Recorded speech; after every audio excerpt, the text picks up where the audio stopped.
sa mele kim tlang zong te boi te ka tan i moi luane mangai bia thu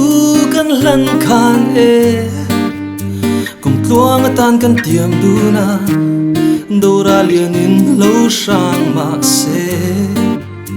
tu yang min dang zo chuang lo nge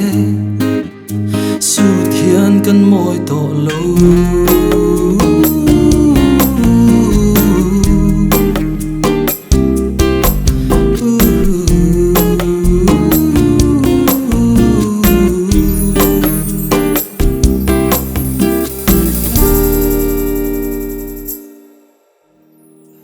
Hello everyone, मैं कल खेम देखने गया कल आसुते कल मोई तो लो dance video ही लग रहा है कल लो बा जो ने